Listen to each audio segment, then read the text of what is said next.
जादों बाग देवी, सरस्वती देवी, बिनापानी देवी, भारती देवी, विश्व भारती देवी, लर्निंग ऑफ गॉडेस इंग्राजियाव बुंनाय जायो। आरो जोंनाव बिथांखौ बोरलि बुरै मुङै जोङो रिसार्च खालामनायनि उनाव मोनदों आरो बिथाङानो जाबाय जोंनो बोर बान्सा सारस्रिनानै होग्रा ज्ञान विज्ञान विद्या बुद्धि आदब खायदा कौशलनि बिगोमाजो आइ सारासाथि, आइ बिनापानी, आइ बागदेवी, आइ गासै ज्ञान विज्ञान विद्या बुद्धिखौ फोरोंगिरि जो बिथांखौ जों दिनै सिबिनाय बावनाय थिनायनि हाबाफारि लादों। बेयाव आं डक्टर मंगल सिंह हाज'वारिया सासे रायसंगिरि एबा आसारि महरै खामानिखौ दैदेनलांनो लाबाय। बेयाव जोंहा हारमनियाम दामगिरि आरो आरज हानजा दैदेनगिरि बिथांमोनखौ सिनायथि होबाय आरो बरायनानैबो लाबाय। गासै बे फरायसालिमानि फोरोंगिरि फरायसा एबा ट्रेइनी बयखौबो गोसो गोथारै साबायखर बावनानै आंनि बे हाबाफारिखौ जागायजेननो लानाय जाबाय। जोंहा गावहानो मोदायजो दंखाथारो बोरलि बुरै, जाय बोरलि बुरैखौ सरस्वती, आइ बिनापानी देवी, आइ बाग देवी, आइ भारती देवी, आइ विश्व भारती देवी, लर्निंग ऑफ गॉडेस बिथांखौ जों सिनायनो रोङाखै। सरस्वती सरस्वती, बिनापानी बिनापानी होननानै जों खुलुमबोदों। जेबो नङा, मुङा अनेक रोखोम थायो। बोराइ बाथौनि मुङानो बेसेबांबा 100 दङ आरो बे सिबिनाय फावैनो जों दिनै आइ बोरलि बुरैखौ सिबिनो खुलुमनो बावनाय थिनाय होनायनि हाबाफारिखौ लादों। आरो हा दै बार सान अख्रांखौ खुलुमनाय फावैनो जोङो बोराइ बाथौनि जा सानस'हायि गुन गरिमा एबा बिथाङानो सर्बश्रेष्ठ सर्बजन्ता सर्बगुणाकर सर्बज्ञानी बयनिख्रुइबो रासिन देरसिन आफा इसोरखौ सिबिनाय फावैनो जों दिनै आइ बोरलि बुरैखौ सिबिनो ओंखारदों। आइ बोरलि बुरै बिमा एबा सारसाथि बिमा,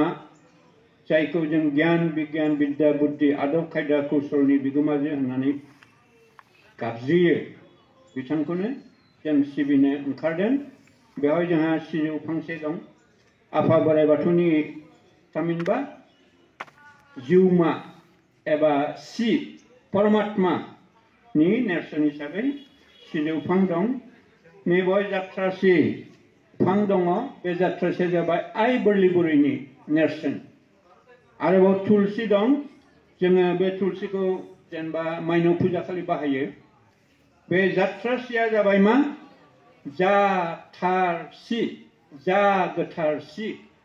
गोथार सिनि जाय बिगोमा बेनो जाबाय जाथ्रासि आइ बोरलि बुरै। माइनाव बुरैनि नेरसोना जाबाय थुलुनसि, थुलुनसि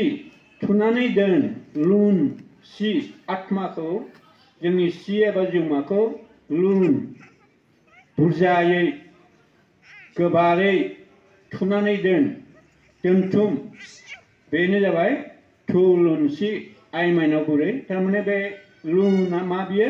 दोहोन सम्पति। मा दोहोन सम्पति? बेहाय हा बा बिदिनो हाजो हाला थिलाबो जानो हागौ। आरोबाव जोंनि बे बुहुमाव थानाय माबा खनि दं, हिरा खनि दंनो, बा कयला खनि दंनो, बा बिदिनो मुक्ता खनि दंनो, सना रुफानि खनि दंनो। बैदि दोहोन सम्पतिनि बिगोमाजो बिथांखौबो जोङो काति दानाव काति गासा सावनानै बा बेबायदिनो बाथौ सिबिनायनि गेजेरजों आरज गाबो आरो जों बेबायदिनो संसार जाबोदों रायजो जाबोदों बाथौ धोरोमखौ रैखा खालामबोदों आफा बोराइ बाथौखौ खुलुमनाय सेर सेर आइ माइनाव बुरै आइ बोरलि बुरैखौबो खुलुमबोदों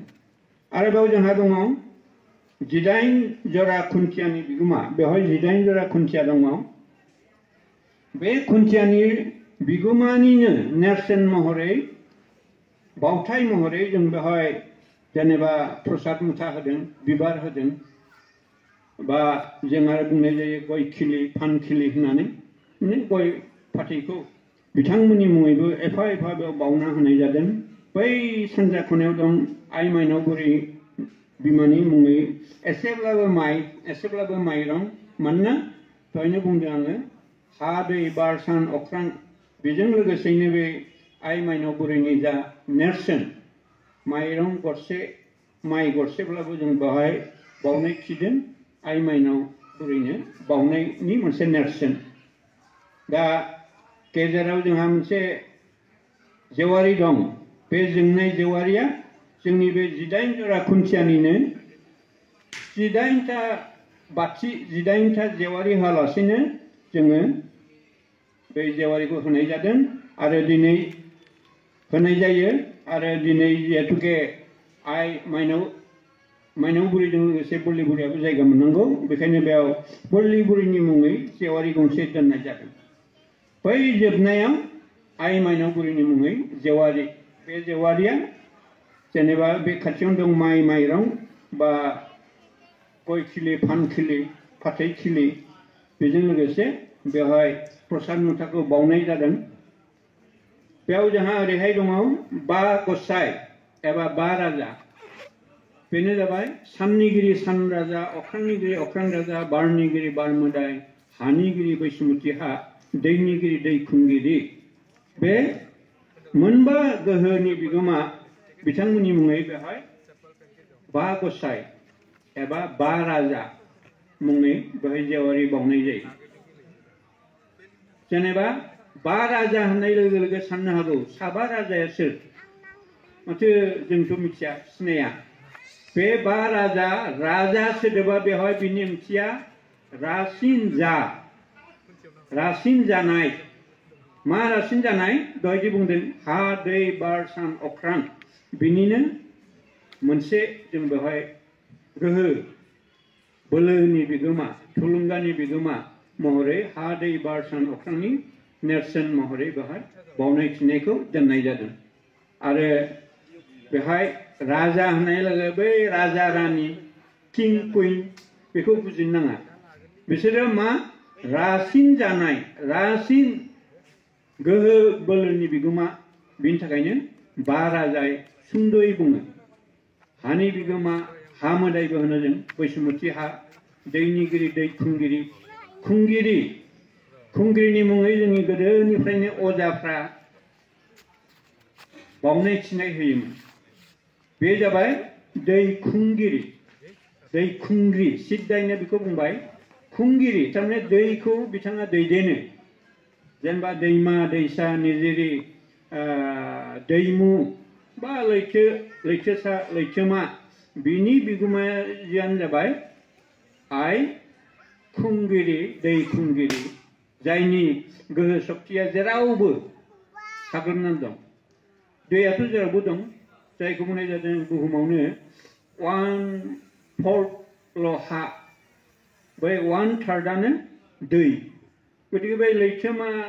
लैथो निजोरा दैजिरि दै फुंखा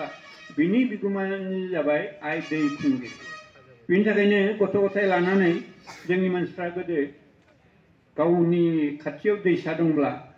दैमा बारलांनांगौब्ला गय जरा फाथै जरा होनानै खुलुमोमोन जे आइ दै खुंगिरि आं गावनि गामिखौ जोनोम गामिखौ नागारनानै दाबसेयाव थांनो ओंखारदों बे जात्राया जाहाथे शुभ जात्रा जायो मंगलमय शान्तिमय गौरबमय जायो बेबायदि होननानै खुलुमनानै थाङो नाथाय अजाफ्राथ' बेफोर बोसोनखौ होजोबनो रोङा बा होआ नाथाय खुलुमनानै थांनांगौल' होनना बुङो गय जरा फाथै जरा हो ओमफ्राय खुलुमनानै थां मा होननांगौ मा होननानै जों रायसंनांगौ रायदावनांगौ खिन्थु बेखौ अजाया फोरोङा दा जोङो नाथाय दुलाराय बाथौ गौथुमनि रिसार्च खालामनानै मोननाय बादियै बे दै खुंगिरिया गोहो बोलो शक्तिनि बिगोमा जायखौ बुंनाय जादों दैमा दैसानि बिगोमा बा लैथो लैथोमानि बिगोमा हा दै बार बिसोरजों लोगोसे जों दै खुंगिरिखौ गाबज्रिनाय जायो। बे सिबिनाय बावनाय थिनायनि गेजेरजों जोंहा गोसो सोराङो, गावनो गाव गोजोननाय मोनो, गावनो गाव गोहो बोलो थुलुंगा सारस्रिनाय मोनो। आफा बोराइ बाथौनि बे गोहो बोलो थुलुंगा सारस्रिनायखौ हांख्रायनानै हास्थायनानैनो जोङो खुलुमनानै गुगुरुब खुलुमनानै आफा बोराइ बाथौनाव बोर बान्सा मागियो। बेनि थाखायनो बयखौबो आखाइ खबजोबनानै सिजौथिं सिद्दा नाहरनानै आरो बे सिजौनि सिद्दा जिरायनायफ्रा सिजौखौ नाहरनानै सिद्दा सानजाहा नाहरनानै बेवहायबो जोंहा जोंमा ज्योति दङ, बेखौ नाहरनानै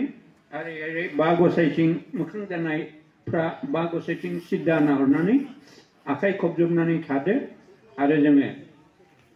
बाथौ मोन्थोर रायसंनायखौ जागायजेननो लानाय जाबाय।